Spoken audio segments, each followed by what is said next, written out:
로마서의 말씀은 바울 사도가 로마에 있는 교회 성도들을 향해서 쓴 편지인데요. 바울 사도하고 로마 교회하고는 아무런 관련이 없습니다. 바울 사도가 세운 교회도 아니었고요. 바울 사도가 한 번이라도 방문했던 교회가 아니라 전혀 모르는 교회입니다. 한 번도 연관성을 가져보지 않았던 교회가 로마 교회였습니다. 하지만 바울 사도는 이 로마 교회에 대해서 많이 들었을 것 같아요. 특별히 바울의 동역자 중에 브리스길라와 아굴라라고 하는 사람들이 있었는데, 이 브리스길라와 아굴라라고 하는 사람들은 로마 교회에서 신앙생활하다가 로마 황제가 유대인들을 쫓아내는 바람에 할 수 없이 그 로마에서부터 빠져나와야만 했었고, 그래서 바울 사도를 만나게 되어서 함께 사역을 한 그런 부부였는데요.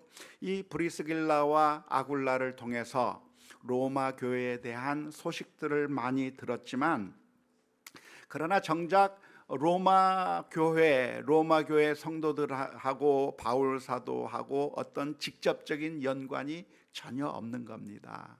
바울 사도가 세운 교회도 아니고, 바울 사도를 후원하는 교회도 아니고, 바울 사도가 한 번이라도 방문했던 교회가 아닌 거죠.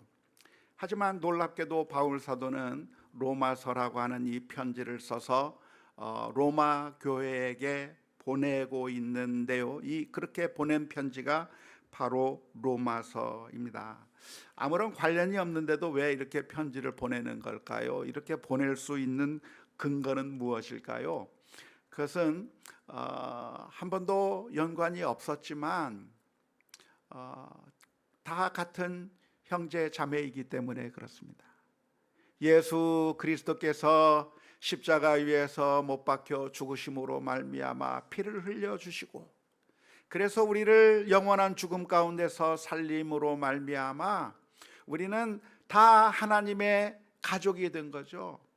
한 번도 보지 못했지만, 한 번도 직접적인 관련을 가져본 적이 없지만, 예수 그리스도 안에서 한 형제요, 예수 그리스도 안에서 한 믿음의 식구라고 하는 그 근거 때문에 이렇게 편지를 보낼 수가 있는 것이죠. 우리들은 어느 곳에 가면 믿음의 성도들을 만나면 마음이 참 그렇게 좋아요. 한 번도 전에 교제해보지 않았어도, 한 번도 만난 적이 없어도 같은 믿음을 가지고 같은 신앙을 고백하고 있는 그런 사람들을 만날 때 마음이 편해지고, 마치 오래 만난 사람들인 것 같고, 그래서 마음이 편한 느낌을 받습니다. 그런가요? 그렇습니다. 최근에 당근을 통해서 어떤 사람을 만났는데요. 당근을 거래하기 위해서 갔더니 어떤 분이냐면 어느 교회 권사님이세요. 말씀하는 것이나 행동하는 것이나 보니까 권사님이에요. 그래서 이야기를 하는데, 한 번도 전에는 만나본 적이 없고, 한 번도 전에는 교제한 적이 없었지만, 마치 오래된 친구처럼 서로 이야기하고 어느 교회 다니냐고 이야기하면서 그렇게 마음이 확 열리는 것 같아요. 우리 교회 예배에 참여하는 분들이 계신데, 그분들이 한 번도 우리 교회에 나온 본 적이 없었고, 지나가다가 여행 중에 우리 교회를 들어온다고 할지라도 마음이 열리고 함께 예배할 수 있는 이유가 무엇이냐면, 바로 그리스도 예수 안에서 한 형제요 자매라고 하는 그 사실 때문에, 그래서 마음이 열리게 되는 것이고, 마치 오래된 식구처럼, 오래된 성도처럼 같이 마음을 열고 교제할 수가 있는 것이죠. 바울 사도도 역시 마찬가지였을 거라고 생각이 듭니다. 바울 사도는 저 아시아에서, 그리고 유럽에서 복음을 전하는 가운데 로마 교회에 대한 소식을 듣게 되었고, 그리고 그 로마 교회를 향해서 이렇게 편지를 써주고 있는 것이죠. 로마서의 많은 내용들을 지금까지 우리가 쭉 살펴보아 왔는데요, 오늘 읽은 말씀은 로마서의 거의 마지막 부분에 있는 말씀입니다. 이제 로마서를 끝낼 날이 얼마 남지 않았습니다. 로마서의 마지막 부분에 오늘 읽은 말씀은 어떤 내용을 쓰고 있는 것일까요? 오늘 읽은 내용 아마 읽으면서 어떤 내용인지 대략적으로 이해하셨을 거라고 생각이 됩니다만은 이 오늘 읽은 말씀은, 오늘 읽은 부분은 바울 사도의 앞으로의 일정이 어떤지에 대해서 소개하는 내용입니다. 내가 앞으로 어떻게 할 예정이다, 나의 선교 여행 계획이 어떻게 된다라고 하는 자신의 일정을 설명해 주고 있는 내용이 바로 오늘 우리가 읽은 로마서 15장 22절에서부터 29절까지의 말씀입니다. 제가 그 내용을 간단하게 한번 요약해 보았습니다. 여기서 이야기하고 있는 것 가운데 첫 번째 메시지는 무엇이냐면, 나는 로마를 방문하고 싶었으나 번번이 그렇게 하지 못했고 늘 실패했었다고 하는 이야기를 로마서 15장 22절에서 말해 주고 있습니다. 바울 사도는 로마 교회를 방문하고 싶었어요. 한번 가보고 싶다, 로마 교회를 방문하고 싶다라고 하는 그런 마음이 있었는데 그 일이 계속 번번이 성사되지 못했습니다. 그 성사되지 못한 이유가 무엇이겠습니까? 왜 바울 사도는 가면 될 텐데 왜 못 갔을까요? 지난 시간에 읽은 말씀 가운데 힌트가 들어 있습니다. 왜냐하면 그것은 바로 바울 사도가 가지고 있었던 하나의 원칙 때문이었습니다. 그 원칙이 지난 시간에 우리가 살펴본 것처럼 로마서 15장 20절에 기록되어 있는데요, 로마서 15장 20절에 이렇게 기록되어 있습니다.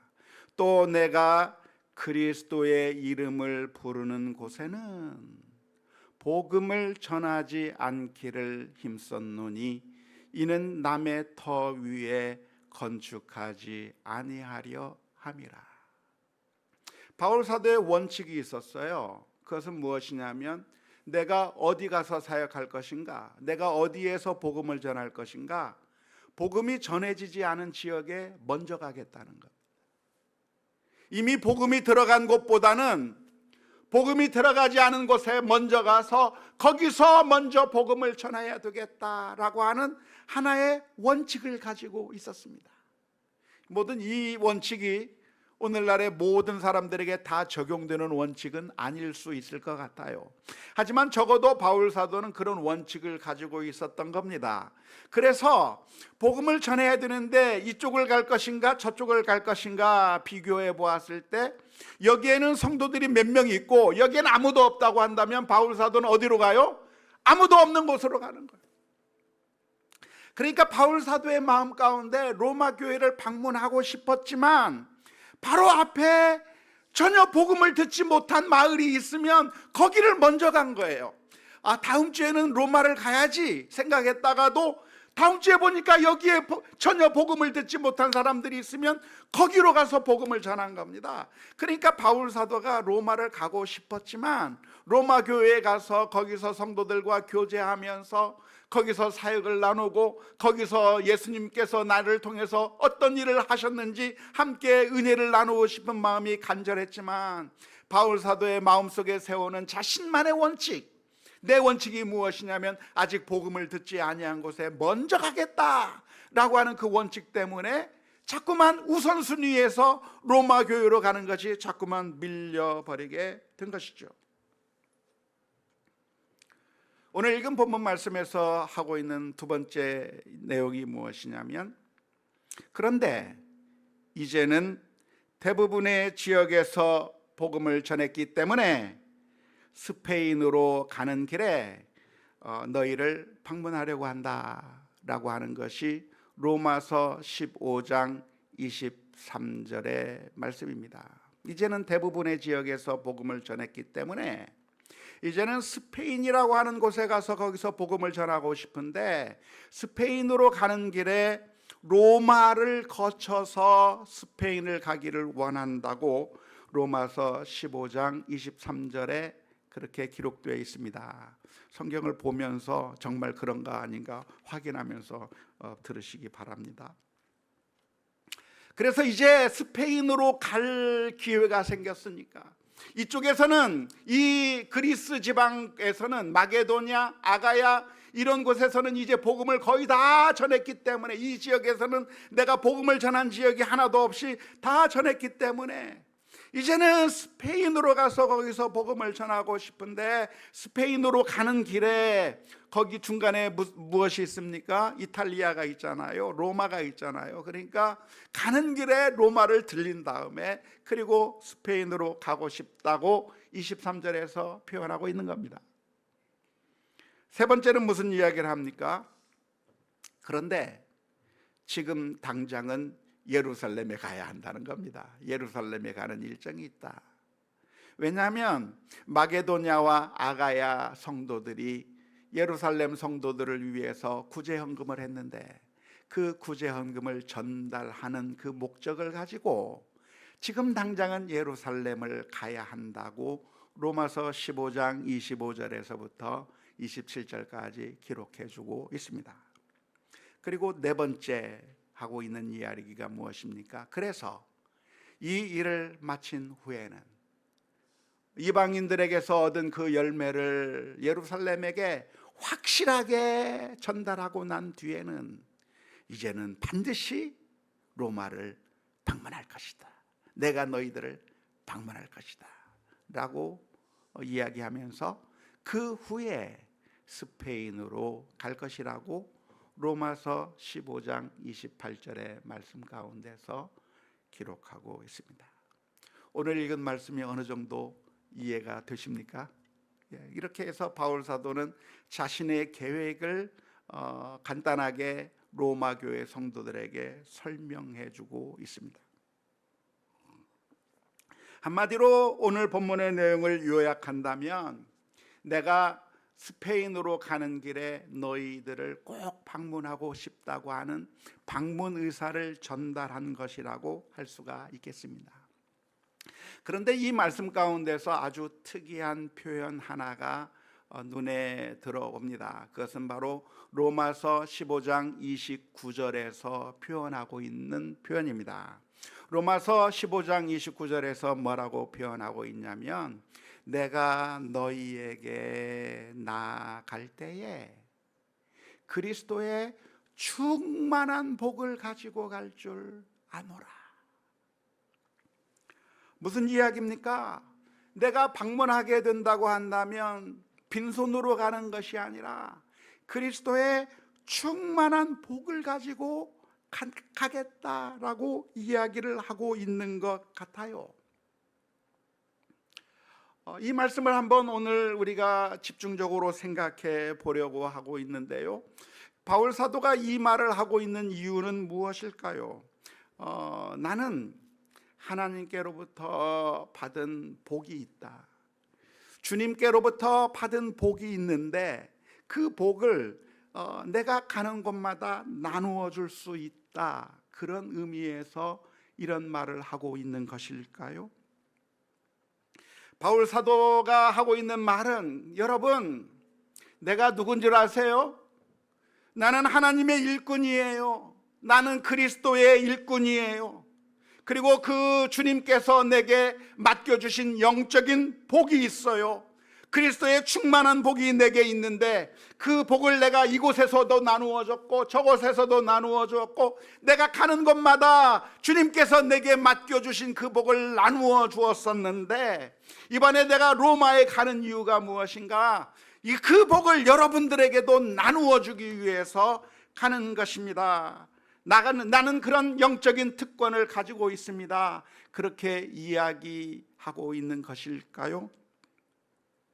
성직자이기 때문에 성직자가 찾아가는 것은 하나님의 복을 나누어 주는 것이라고 하는 그런 의미라고 이해할 수 있을까요?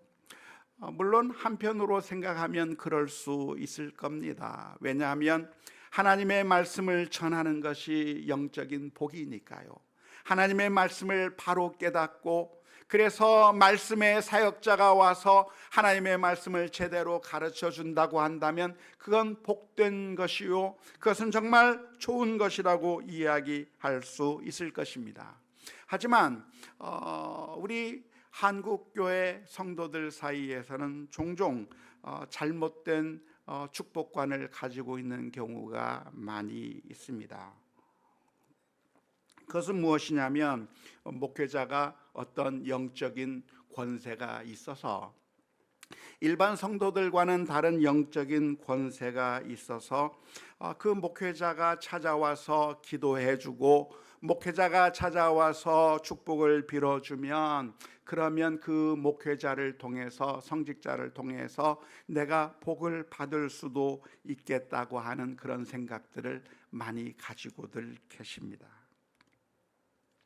하지만 그것은 바른 성경적인 관점이 아닙니다. 그런 생각들이 언제 있었냐면 중세 천주교가 가지고 있었던 생각이었어요. 중세 천주교회에서는 신부들이 하나님의 대리자 역할을 해서 일반 성도들이 하나님의 은혜를 받기 위해서 어떻게 해야 되는가? 신부를 통해서 하나님을 만날 수 있는 거죠. 내가 직접 하나님 앞에 가는 것이 아니라, 내가 하나님 앞에 직접 기도할 수 있는 것이 아니라 대리자를 통해서 내가 하나님의 은총을 받는다고 생각한 거예요. 그래서 신부를 통해서 내가 축복을 얻고 성직자를 통해서 내가 복을 얻을 수 있다고 하는 그런 생각을 가지고 있었던 것이죠. 하지만 종교 개혁자들이 성경을 읽으면서 그게 아니라고 하는 사실을 깨달았어요. 그게 아니다. 하나님의 복은 성직자라고 하는, 목회자라고 하는 그 어떤 중간 그룹을 통해서 우리들에게 간접적으로 전달이 되는 것이 아니라, 만인 제사장이라 모두가 다 하나님의 제사장으로서 다 직접 하나님 앞에 나아갈 수 있으며 하나님의 은혜를 직접 받을 수 있는 것이라고 그렇게 발견하게 됐습니다. 그래서 종교 개혁을 일으키게 된 것이죠. 성직자만이 하나님의 특권에, 하나님의 복에 접촉할 수 있는 것, 접근할 수 있는 것이 아니라 하나님께서는 성직자를 통해서 성도들에게 하나님의 복을 나누어 주는 것이 아니라, 예수님께서 십자가 위에서 못 박혀 죽으심으로 말미암아 우리 모두를 다 하나님의 자녀 삼아 주셨기 때문에, 자녀라면 누구든지 하나님 앞에 마음대로 가서, 그래서 하나님께 간구하고 기도할 수 있기 때문에 누구든지 직접적으로 하나님 앞에 가서 은혜를 구할 수 있고, 누구든지 하나님께 직접 나가서 하나님의 은혜를 받을 수 있는 것이지, 그 중간에 목회자나 성직자와 같은 그런 중간 사람이 필요하지 않다고 하는 것이 성경적인 가르침이고, 그 성경의 가르침을 종교 개혁자들이 깨닫게 된 것이죠. 목회자가 축도를 하기도 하고 또 축복을 위해서 기도하기도 하지만, 목회자가 어떤 특별한 권능이 있고 일반 성도들과는 다른 어떠한 영적인 특권을 가지고 있기 때문에 목회자가 다니면서 그 축복을 나누어 주거나, 목회자를 통해서 어떤 신비한 신령한 능력을 가진 목회자를 통해서 하나님의 축복이 통해서 전달되어야 하는 것이 아니라고 하는 것을 우리가 분명하게 기억해야 할 것입니다. 종종 목회자들 가운데는 자신이 일반 성도들과는 달리 어떤 영적인 축복권을 가지고 있는 것처럼 행세하는 경우가 많이 있습니다. 자신이 기도하면 복을 얻을 것이고, 자신이 기도하면 사업이 성공할 것이고, 자신이 기도해주고 안수하면 병이 나을 것이고, 그런 일들이 많이 있었다고 하는 것을 떠벌리면서, 그래서 내가 하나님과 아주 친밀한 관계에 있으니까 내가 하나님께 직통 계시도 받을 수 있고, 내가 하나님께 무엇인가를 얘기해서 내 마음대로 할 수 있으니까, 하나님은 나를 통해서 일하는 것이니까 나한테 함부로 까불지 마라고 이야기하면서, 그렇게 자신이 하나님의 특별한 특권을 가지고 있는 것이라고 말하는 사람들이 종종 우리 한국 기독교회 안에 많이 있습니다. 가짜라고 보시면 됩니다.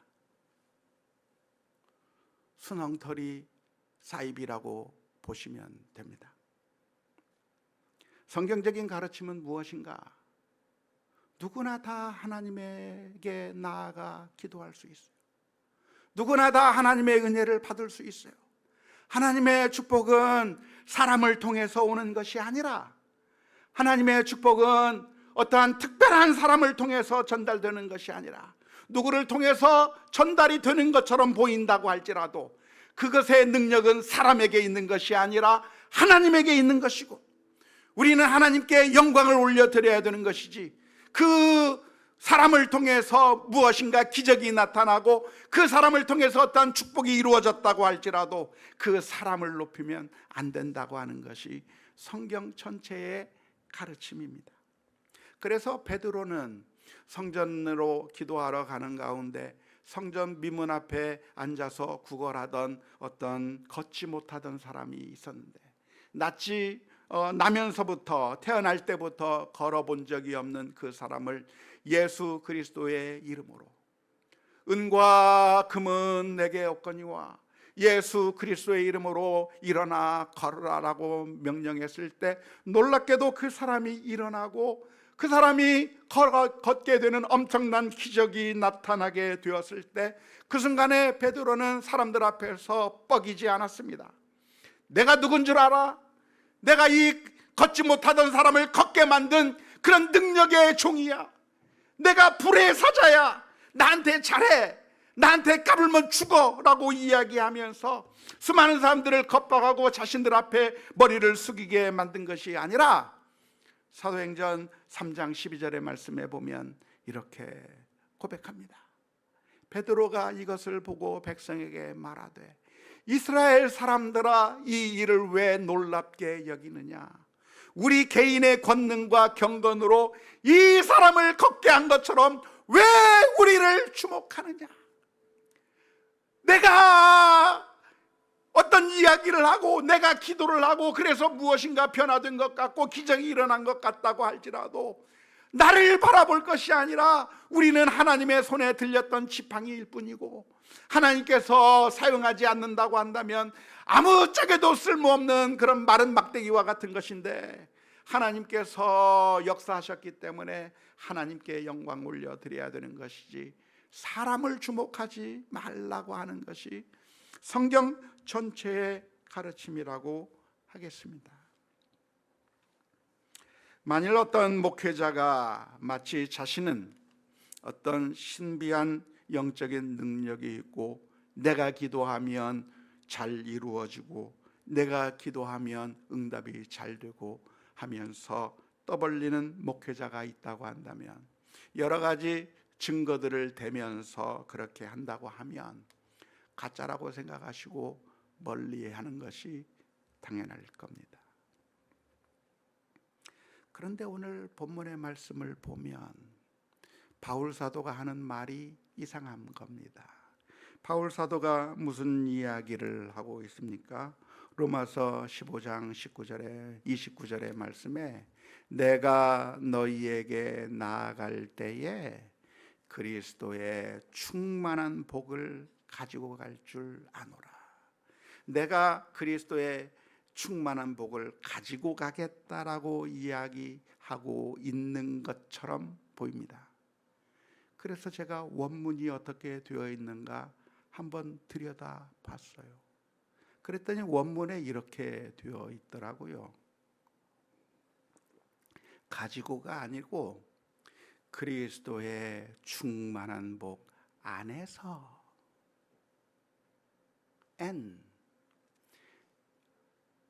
그리스도의 충만한 복 안에서 내가 너희에게 갈 것을 내가 안다. 내가 간다고 한다면 그리스도의 충만한 복 안에서 가야 되는 것이다. 그리스도의 충만한 복을 가지고가 아니라 그리스도의 충만한 복 안에서 내가 너희에게 갈 것을 안다 라고 되어 있었습니다. 그러니까 이 말씀은, 바울 사도가 한 말씀은, 하나님께서 내게 충만한 복을 주셨는데 그 복을 가지고 가서 내가 너희들에게 나누어 주겠다고 말한 것이 아닌 겁니다. 이 표현의 의미는 무엇이냐면, 바울 사도가 로마 교회를 방문하게 될 때 그 만남이 복된 만남이 될 거라고 하는 거예요. 내가 로마 교회 성도들과 함께 만나서 거기서 영적인 교제를 나누게 될 텐데, 그 교제를 나누는 것이 그리스도 안에서, 그리스도 예수의 충만한 복 안에서 만나는 그 만남이 될 거라고 하는 것을 이야기한 것이죠. 바울 사도가 로마 교회에 가서 한 이야기가, 만나서 이야기를 한다고 한다면 무슨 얘기를 했을까요? 어제 황희찬이 골을 못 넣었더라고. 이강인이 첫 골을 넣었더라고. 그런 얘기를 했겠어요? 오늘 날씨가 덥더라고. 왜 이렇게 더운지 몰라. 날씨 이야기를 했겠어요? 물론 그런 얘기도 할 수 있지만, 그러나 더 중요한 것은 하나님께서 우리에게 어떤 은혜를 베풀어 주셨는가. 이 힘들고 고통스러운 이 세상에서 하나님께서는 어떻게 우리 로마 교회 성도들을 인도해 주셨고, 바울 사도가 복음을 전하는 길에 하나님께서는 어떻게 은혜를 베풀어 주셨는가. 그동안 하나님의 은혜와 사랑들을 서로 이야기하면서 성도의 교제를 하고, 그 성도의 교제를 하는 것이 바로 그리스도의 충만한 복을 누리는 귀한 만남이 될 거라고 하는 그런 의미로 말씀하고 있는 것입니다. 같은 믿음을 가진 믿음의 동지들을 만나는 것은 아주 큰 위로와 소망을 얻게 되는 것이죠. 특별히 박해받는 상황 가운데서 정말 같은 믿음을 가진 성도들이 참고 견디고 인내하면서 믿음의 길을 신실하게 가는 것은 서로가 서로에게 큰 위로가 되고 힘이 되는 것이죠. 같은 질병을 알아서 그래서 너무나도 힘들고 고통스러웠던 사람들이 만나면 서로가 서로에게 위로가 되고 힘이 되는 것이죠. 어려운 일을 당했던 사람들이 서로 만나서 같은 믿음을 가지고 있던 사람들이 함께 만나면서 서로에게 힘이 되고 위로가 되는 것인데요. 교회가 무엇인가? 교회는 바로 그러한 영적인 교제를 통해서 그리스도의 충만한 복을 누리는 공동체가 바로 교회라고 하는 사실을 기억할 수 있기를 바랍니다. 교회가 어떤 곳인가? 교회는 상처받은 사람들이, 아픔을 가진 사람들이, 부족한 사람들이, 여러 가지 문제를 가지고 있었던 사람들이, 그런 사람들도 나와서 서로가 감싸주고 안아주고 힘들었지, 아프지, 너무나도 외로웠지, 너무나도 고통스러웠지, 정말 잘 견뎌내고 있다고 서로 위로해주고 격려하면서 거기서 함께 힘과 용기를 누리는 공동체가 바로 예배 공동체고 교회 공동체라고 하는 사실을 기억해야 될 줄로 믿습니다. 안타깝게도 오늘날 교회가 어떤 모습의 교회가 되어버렸는가. 많은 사람들이 교회를 생각하면서 교회를 이런 그리스도의 충만한 복을 함께 누리는 공동체로 이해하지 아니하고 마치 교회를 동창회 정도로 이해하는 경우가 너무나도 많아요. 동창회는 누가 옵니까? 성공한 사람들이 와요. 성공하지 못한 사람들은 못 와요. 동창회 모임을 갔더니 거기에 사람들이 얘기를 해요. 제 대학 동창들은 전부 다 대부분 목사님들인데 목사님이 되지 아니한 분들도 동창이 있어서 얘기를 하는데 그분이 하는 말이 그래요. 자기는 연극 영화과를 나오고 그리고 총신에서 또 공부를 하고 그랬는데 연극 영화과 동문회 가면은 특징이 하나가 있다고 그래요. 무슨 특징이냐고 그랬더니 지금 잘 나가고 있는 연예계에서 활발하게 활동을 하고 있는 사람들이 동창회를 오지 연예계에서 잊혀진 사람들은 못 온다는 거예요.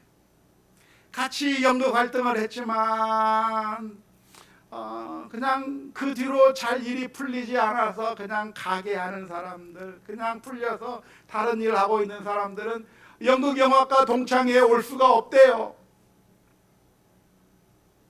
왜냐하면 성공하지 못했기 때문에 못 온다는 거예요. 그러면서 하는 말이 총신 동창회의 특징이 있대요. 뭡니까? 그랬더니 목사가 아니면 못 온대요.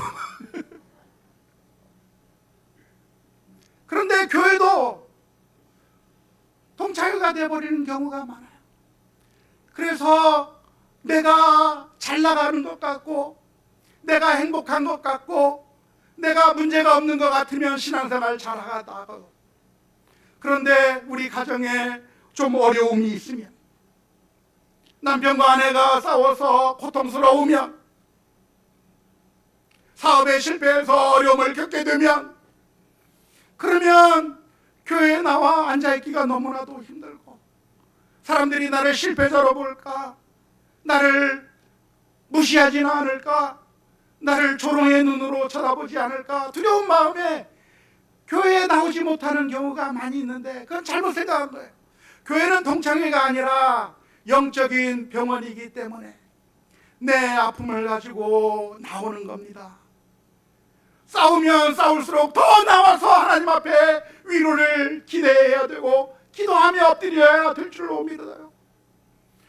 어려운 일을 당했을 때 그냥 혼자 골방으로 쳐들어가고 숨어 들어가는 것이 아니라 내 아픔을 내놓고 주님 앞에 나와서 성도들 사이에서 함께 눈물 흘리고 함께 위로해주고 격려하면서 거기서 회복이 있고 치료가 있고 함께 위로를 나누는 그런 영적인 병원으로서 그리스도의 충만한 복을 나누는 우리 모두가 다 되어야 될 줄로 믿습니다. 그게 바로 영적인 공동체가 되는 것이죠. 이 자리는 바로 이 예배의 자리는 그리스도의 충만한 복이 넘치는 자리입니다. 성도의 교제의 자리는 바로 그리스도의 충만한 복이 넘치는 자리인 것이죠. 바울 사도는 로마 교회를 방문을 통해서 무엇을 얻을 수 있었을까요? 바울 사도가 로마 교회를 가서 거기서 지금까지 하나님께서 나의 선교 활동 가운데 어떻게 도와주셨는지 그런 은혜를 함께 나누면서 많은 은혜와 축복을 누렸을 겁니다. 그리고 바울 사도는 로마 교회 성도들이 그 환난과 박해 가운데서도 거기서도 신앙생활 열심히 하는 그 모습을 보면서 믿음을 잃지 않고 끝까지 살아가는 그 성도들을 보면서 바울 사도는 그 로마 교회 성도들로부터 많은 힘과 용기를 얻고 새 힘을 얻게 되었을 것이라고 믿습니다. 그래서 그리스도의 충만한 복은 무엇인가? 일방적인 것이 아니라 쌍방적인 것이죠. 목회자가 나누어 줄 수 있는 것이 아니라 목회자도 같이 나누고 성도들도 같이 나누고 하면서 서로가 믿음의 동지로서 함께 믿음의 길을 걸어가는 사역 가운데 함께 그 쌍방의 축복을 누리는 영적인 공동체를 누리게 되는 것이 바로 교회 공동체, 믿음의 공동체, 예배이고 우리 교회 모임이라고 하는 사실을 기억해야 될 줄로 믿습니다. 그런 점에서 저는 우리 교회 성도님들과 함께 하면서 얼마나 큰 복을 누리고 있는지 너무나도 감사해요. 고난 가운데서도 참고 인내하면서 믿음의 길을 걸어가고 있는 성도님들을 보면서 제가 위로를 받고 힘을 얻고 있기 때문에 그렇습니다. 믿음으로 신실하게 살면서 하나님 앞에 헌신하는 성도님들을 보면서 많은 힘과 용기를 얻고 있기 때문에 그렇습니다. 이 험난한 세상 가운데서 신실하게 믿음으로 살려고 몸부림치는 성도님들을 보면서 엄청나게 큰 축복을 누리고 있는 것입니다. 것이죠. 그래서 우리는 함께 모여 함께 은혜를 나누어야 합니다. 그리스도의 충만한 복을 함께 모여서 함께 예배하는 가운데, 함께 찬양하는 가운데 함께 누리는 그런 놀라운 은혜와 축복이 되어야 될 줄로 믿습니다. 바울 사도가 선교 여행을 하다가 이제는 로마 교회로 가서 거기서 믿음을 함께 나누고, 그리고 그 로마 교회가 자기를 후원해 주어서 스페인으로 가서 복음을 전하게 될 거라고 하는 것을 생각하면서 내가 로마 교회를 통해서 받을 그 그리스도의 충만한 축복, 또 내 믿음의 고백들을 통해서 로마 교회가 얻을 그런 축복들을 생각하면서 이 메시지를 썼을 것이라고 믿습니다.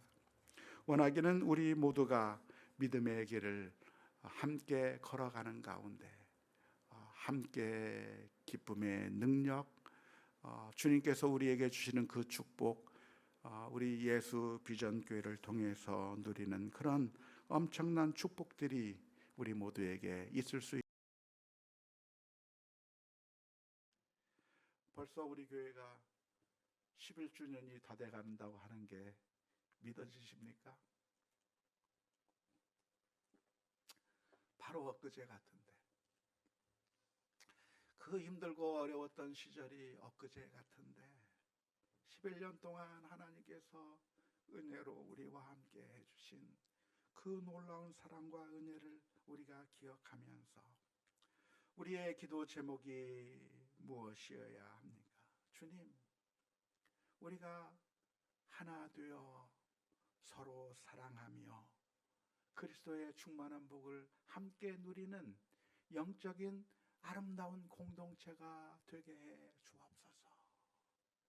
우리 주님께서 기도했던 기도의 제목들처럼 요한복음 17장 21절 말씀에 아버지여, 아버지께서 내 안에 내가 아버지 안에 있는 것 같이 그들도 다 하나가 되어 우리 안에 있게 하사 세상으로 아버지께서 나를 보내신 것을 믿게 하옵소서. 주님께서 세상을 떠나시기 전에 우리 남아있는 성도들을 위해서 간절하게 기도했던 하나됨을 위한 그 기도, 하나됨을 통해서 그리스도의 충만한 축복을 누릴 수 있다고 하는 사실을 기억하면서 오늘 또 아름다운 믿음의 공동체를 만들어 나가는 우리 모두가 다 될 수 있기를 주님의 이름으로